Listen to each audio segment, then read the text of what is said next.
Sesión 43. El relato teatral. Distinguirán los elementos narrativos en un texto dramático.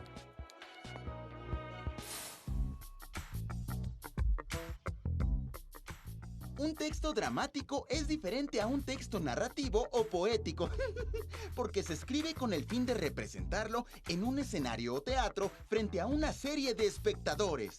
El dramaturgo estadounidense Tennessee Williams dijo alguna vez que el texto impreso de una obra teatral es como el plano de un arquitecto para una casa que no se ha construido todavía. Entonces, si el texto teatral es la base de la puesta en escena, es importante que conozca sus elementos. Los elementos externos del texto teatral los determina la época histórica en que se sitúa el suceso, ya que involucra una forma de vestir, hablar y comportarse. Mientras que los elementos internos se refieren a la manera en que se narra la historia, como el tema, la anécdota, el argumento, el conflicto, los personajes, la atmósfera y los diálogos. Generalmente, el tema de una obra se distingue desde la primera escena y todos los acontecimientos girarán alrededor de él. La anécdota es la síntesis de los hechos que se dan a lo largo de la historia. El argumento es el asunto del que trata la obra y tiene 3 momentos que muestran el desarrollo de las acciones. Planteamiento, donde se presentan los personajes y el conflicto que tienen. Desarrollo, que comprende todas las acciones que realizan los personajes para resolver su conflicto.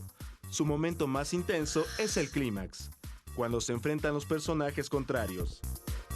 Desenlace, donde se resuelve el conflicto favoreciendo o no al personaje principal. Los personajes son los encargados de mantener latente el conflicto, que muchas veces son fuerzas que chocan entre sí y hacen posible que haya una historia que contar. De acuerdo con el tipo de conflicto, la época, el tiempo y el lugar en que se desarrolla la obra, se puede generar una atmósfera o un ambiente psicológico a partir del conjunto de emociones que expresan los personajes y su impacto en el espectador.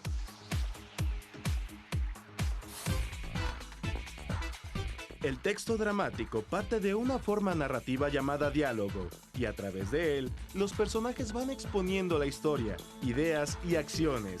Es un recurso para saber quiénes son, qué hacen, dónde se encuentran y cuál es su conflicto.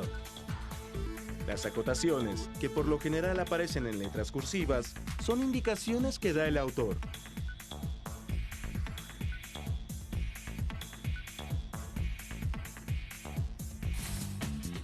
Ahora ya conocen los elementos narrativos internos y externos de un texto dramático. Lean en voz alta una obra de teatro que llame su atención e identifiquen dichos elementos.